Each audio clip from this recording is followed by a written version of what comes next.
Hey everybody, please like and subscribe. I am so sorry I forgot to hit record when we were Zooming this last Thursday or Friday for the end of our book club. So we wrapped up our book club on SOAR, T.D.Jakes, and I'm just going to run through the last chapters like how I did with my mom and Tavita. So we started on 160. And then we just read, we like to read the little quotes that are beginning the book. So this chapter is chapter 9, Fast, Fail, and Crash Last. Failure is another stepping stone to greatness. And we were just saying, part of being an entrepreneur is realizing early on that you're going to fail and you're going to have to keep getting up. And we just read a couple quotes in here that were it says, perseverance is essential to overcoming setbacks and continuing towards your destiny of success. Just restating, you have to continuously pick yourself up, create a better outcome for yourself, because part of business is failing, whether you're failing in advertisement, whether you're failing with your product at some time or another, or whether you're failing to meet your commitment. That type of stuff happens, and then you just have to regather yourself and get it together. Even the part where you're being innovative and you're figuring out where your niche is, that's a process too. You may not always have that all figured out. You might think it's this demographic and gender, and then you might figure out it's this demographic and gender, and then you have to go from there. And this is a quote from the Apple CEO, Steve Jobs. I'm convinced that about half of what separates the successful entrepreneurs from non-successful ones is pure perseverance. So the desire to keep pursuing your dream, keep going on, even though you're having setbacks, even though you feel like you might not be meeting all your expectations to the fullest. Remember, a blessing too fast is no blessing at all. You have to know your capacity, and that means identifying your limitations and your liabilities, which is very important. You have to know what you're able to do, what you're not able to do, what is beyond your grasp at this point, what is something that you're goal setting for in the future, so that when you do take on responsibilities concerning your business or clients or new adventures, or that what you can or can't go beyond. Because the worst thing to do is take an order for whatever it is your product is, and then realize halfway through, I can't even do this. I can't fulfill this order by this date, for whatever reason that there might be. You can be everything to everyone, so don't try. Simply know where you are and what you want to do and who your customer is and what they want. So finding your niche, figuring out who your customer is. Focus, and these are just little sentences that I picked out that I think make the chapters great. Focus is on where you are and what you want to build upon, and try to avoid everything that's peripheral. Don't be distracted by what your business is not. Be fully engaged with exactly all that you intend your business to be. Yes, it's tricky because you have to keep one eye on where you are and all that's going on around you with current conditions, while at the same time keeping your other eye looking ahead and beyond to your ultimate destination. I really like that quote. Our blind spot is to think that our effort replaces the efficiency of competent technology. He was just saying, you're making a mistake if you don't include social media or any of those type of things when you're a business person, because that's part of it. That's our son right here. Until you respect where you are, you cannot inspect where you are going. So that's important. You have to know where you're at. Boy, I might have to pause this. To know where you want to go. Come on, go do your thing. I'll be done in 15 minutes, okay? I love you. And then we'll go to the next section. This is the last section of the book. Soar to new heights. Then you shall take delight in the Lord, and I will make you ride on the heights of the earth. Isaiah 58:14. And part of liking this book is knowing that there's going to be scriptures in here and that you're into that. Growing forward, chapter 10, minding your own business. If we're growing, we're also going to be out of our comfort zone. And that's very important. When your business grows, you're leaving your little comfort zone and you're expanding, you're doing more. And that's kind of what this chapter is about. Hey, we're back. Sorry about that. So growing forward, minding your own business.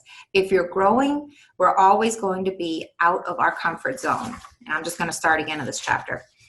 Little by little, I have to develop the courage to break outside the norm and commit to my conviction rather to my conditions. These are just little things that I'm taking from the pages. It's naive to think you can focus solely on purpose without attending diligently to the facts and finances surrounding the goals that's been prioritized. Like just saying, like you have to be involved in the finances of your business. Otherwise, you're pretty much destined to fail if you're not being involved in that. And that involves like paying yourself a salary, marking down how you're working for yourself, and also separating personal finances from business finances. Impact must be determined by comparison of quality metrics. How many people did we feed? How much did it cost us? How long can we operate this way? And how does this fit with our projected budget for this month, this quarter, this year? Such questions require metrics to provide answers about an organizational impact. And that's just like saying with anything in life. If you're not measuring and keeping track of your expenses and of your profit and of what you need, and then separating things out, like this is like just housekeeping things. These are office things. These are supplies that we need to carry on. These are groceries. These are drinks. These are beverages for when we're having meet and greets. Like you have to just put all that into your business, like QuickBook or whatever it is you're using, or your finance person. They have to be aware of that. You need to keep those receipts because that's part of attending to your business. But his effort to impact ratio, E21, was quite low. Now, this is something else that he talks about in this chapter. One is my return on investment and my ETO ratio when evaluating most major decisions. Like you have to evaluate both. Like most people do my return to investment. Like I spend this and this is what revenue is created, so I'm in the positive. But you also need to pay attention to your effort to impact ratio. And that is like, I make these beads. It takes me 2 hours to make these beads. I get $10 per bead. Okay. You're spending a lot of time making a bead that you're only pricing for $10. Maybe you could make your beads higher end product so that if you are going to spend 2 hours, it's at least like minimum wage you would be getting paid, or a living wage would be $15 an hour. So anything you spend an hour on doing, you should at least get $15 an hour for. But of course, the higher your product is, the higher you would, your rate would be. And that's all part of like knowing you're going to pay yourself, putting yourself on a schedule and a budget, and then evaluating that to the cost the price you're giving to these products to make sure like it's all evening out. You're not just always below the margin, considering your efforts. And then here he used the example of when they used to fly to see his grandparents. They would fly. They would never fly. They would save money because the important thing was saving money at that time. And they would spend 2 days driving, 2 days visiting, and 2 days driving home. Number one, it was not safe because his dad used to work to the day that they drove there.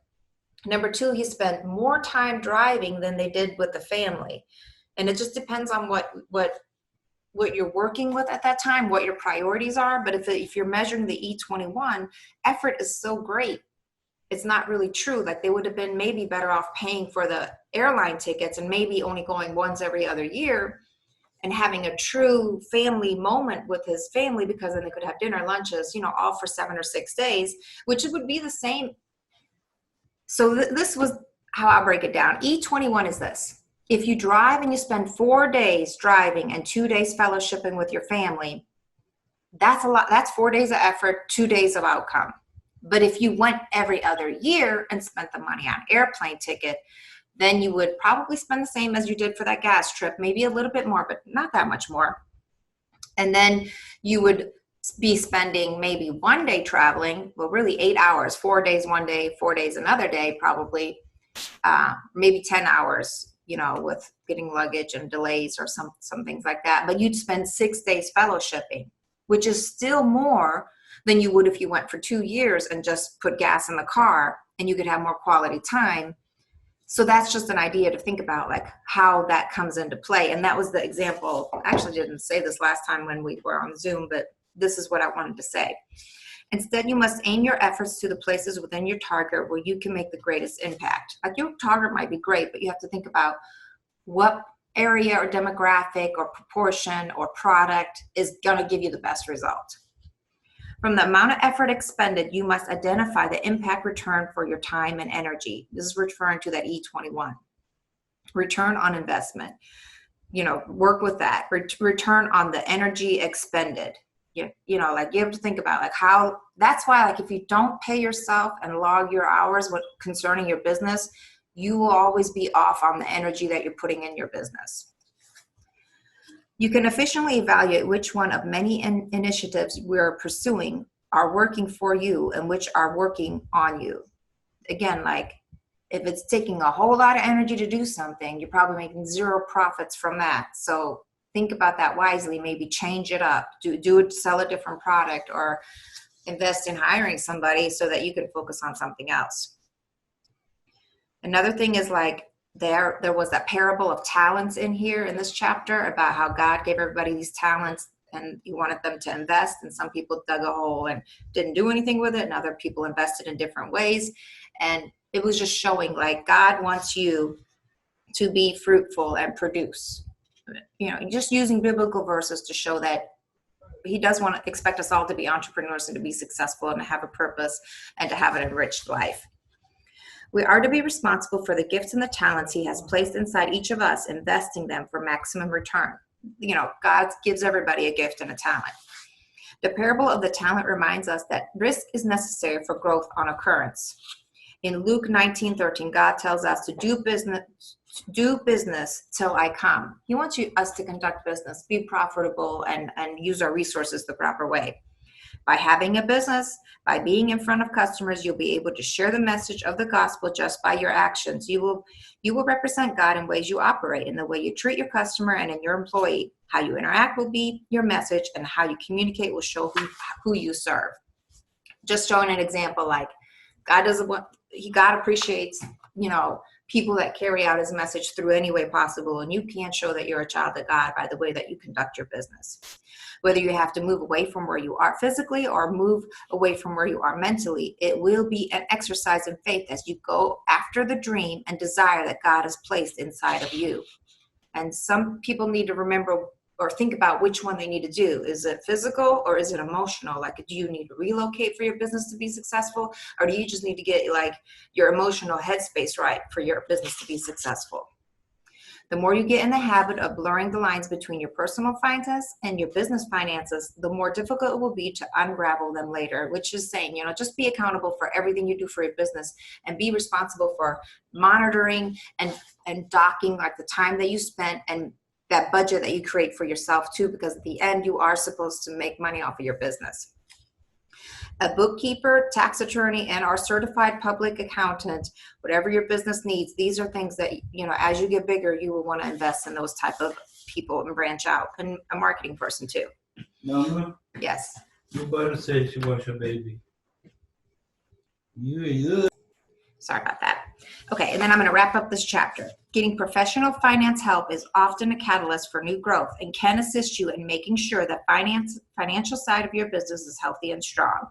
Following the money. So much growth comes back to simply obvious practices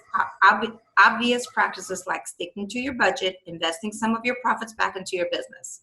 And ultimately, that what's growth. And then the last sentence is, and ultimately, that what's growth is all about minding your own business. So, just be mindful of your business. Chapter 11, the miracle of marketing. I've learned that people will forget what you said and people will forget what you did, but people will never forget how you made them feel. And that's Maya Angelou. And that's just like good business practices. The best rocket fuel I know is the intensify your marketing effort. So you really want to get involved with marketing.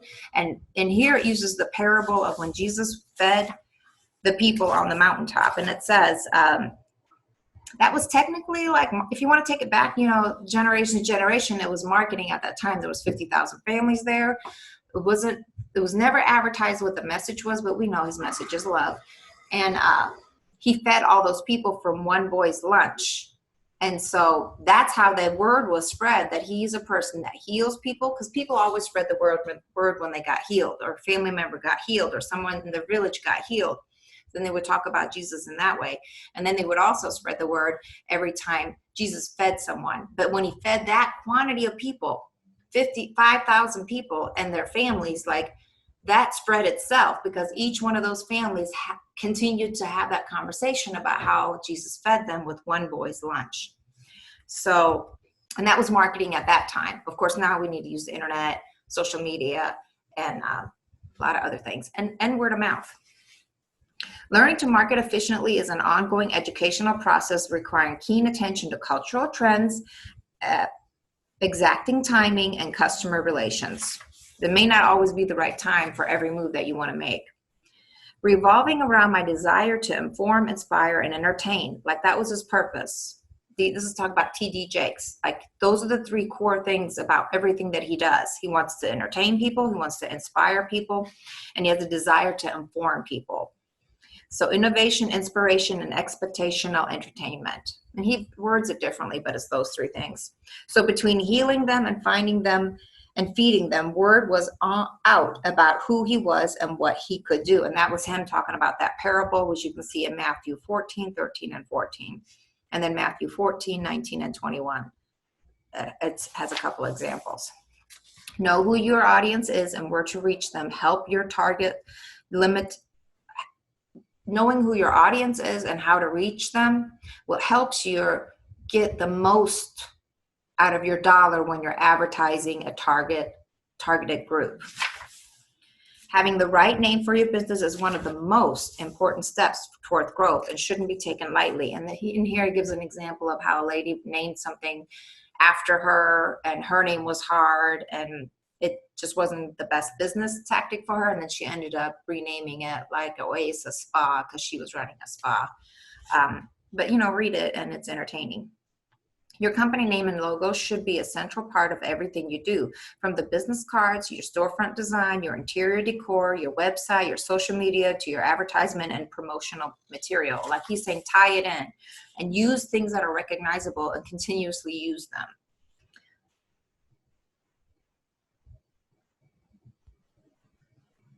Purpose-driven marketing is critical practice for nonprofit organizations. Because, the book covers nonprofit and profit organization, but I think it applies to both.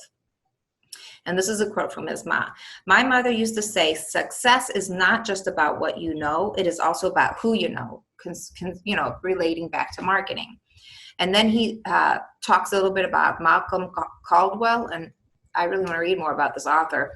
And the book is From the Tipping Point. And he calls them connectors and mavens. And connectors are people that naturally connect with people and can spread your word that way. And mavens provide information about various products, service, and businesses from your people, from your business. And these are either people or advertisement tactics that you're using. And then the last sentence here for chapter 11 is, it relies in consistent value in your message. Great marketing provides potential customers with an expectation that establish a relationship with you and your business. From the relationship, trust is born, which in turn leads to increasing revenue for you. Ultimately, the best marketing method always returns maximum exposure for minimum cost. So just be mindful of your cost even as you market, because marketing is important. But if you're outdoing your budget, you're not getting ahead anyway. New Frontier, chapter 12. I think this is the last chapter. Yeah, this is the last chapter. My legacy, and this is the quote from Tina Turner. This is actually my favorite quote in the book. My legacy is that I stayed on course from the beginning to the end because I believed in something inside of me. Tina Turner. I will soon be celebrating the 6th decade of my life. Oh, and it goes on and on about her, but I'm not going to read about her. But I'm just saying that this is concerning that Tina Turner lost a lot when she got a divorce, but the one thing she didn't want to lose was her name, because that was the identity to her marketing, her branding, her product, what she was giving, her name, because it was the center stone for everything. So she was just saying that her legacy is part of her name concerning her business. And then I'm a firm believer that the best is yet to come, and not just for me, but for you as well. I mean, you have to be positive about your business. Excuse me, I'm about to sneeze. Oh, Jesus. Sorry. Bless me. And then it talks about graduation and commencement and about what that really means. It means it's celebrating the beginning of something new. Just because you're reaching new levels and you're graduating from one step to another, it's never like an end game. It's always like the beginning of something new. Set new plans, set a new goal, go forward, build more. The substance of things hoped for and the evidence of things not seen, that's Hebrews 11:1, and that's just relating back to faith, and that is just saying that faith, you have to have faith in your dream and in your business. The prayer is the pay. Okay, and then he talks about like how you should be doing 3 things if you want to get ahead. And one is helping up the people below you that are just getting started, reaching to the people above you that have already attained the things that you want to attain because they can give you so much information, and then sharing best practices with those people that are on your level, but you're all trying to get ahead.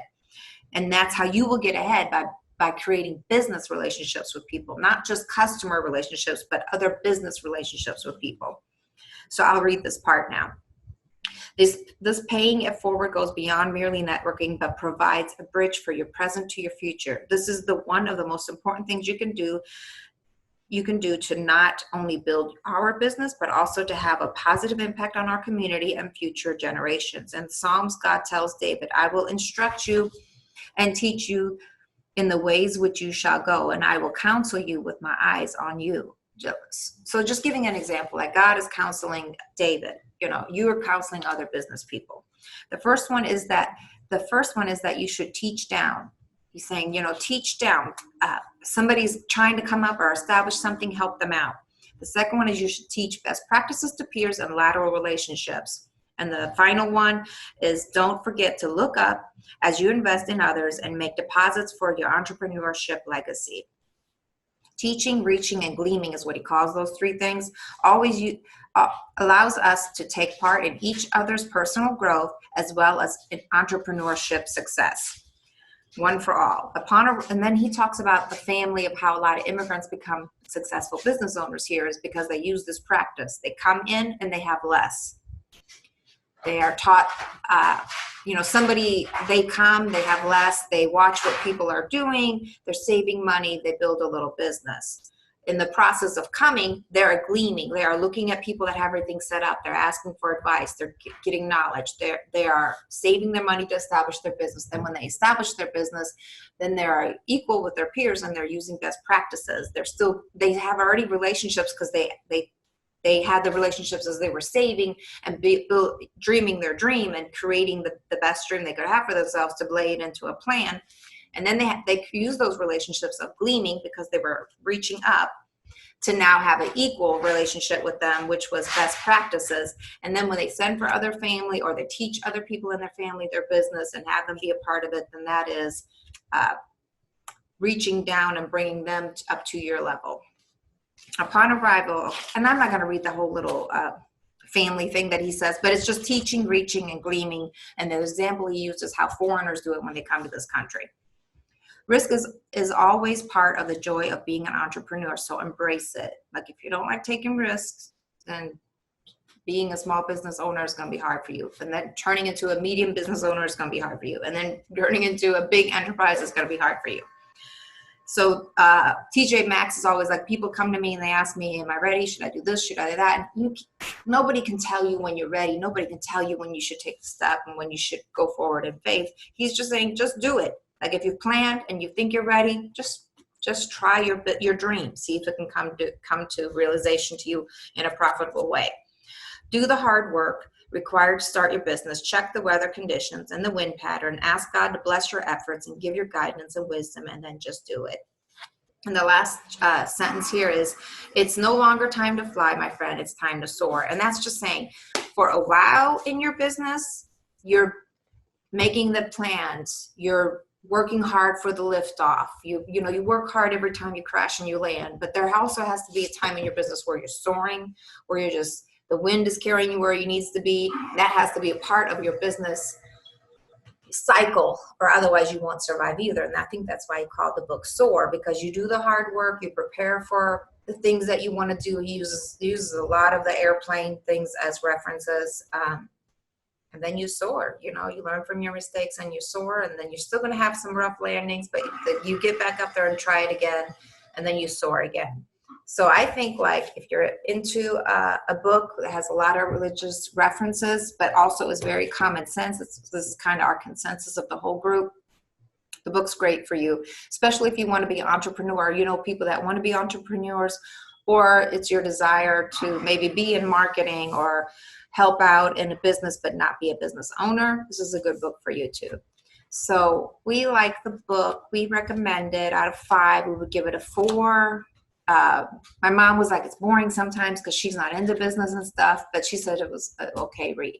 If you are into business, or you love people that are into business, or you want to be part of a business without owning your business by doing marketing, you know, accounting or whatever else, then these are good materials. So I would say the book is not just for a small business, a dream person that's dreaming of being in a small business. The book might also be for people that want to supplement small business in some kind of ways, and that's their dream, which is, you know, a small business too. But I'm just saying it, there's many different forms of that. So I'll just leave you with this. That was our final book review on SOAR by T.D.Jakes. We do like it. Our next book up is going to be, let me grab it because I got to get off here. The FBI Killer. Oh, serious. So please like, subscribe. We'd love comment down below. We appreciate you watching our book club reviews. And comment down below which favorite part was it. All right. Bye. Next time we're gonna make one with the food challenge, and me and my brother. We're gonna do a kid thing. We're gonna do a food challenge. And me and my brother are gonna see who gets real or fake. Ooh, exciting. Peace out. Bye. Boo.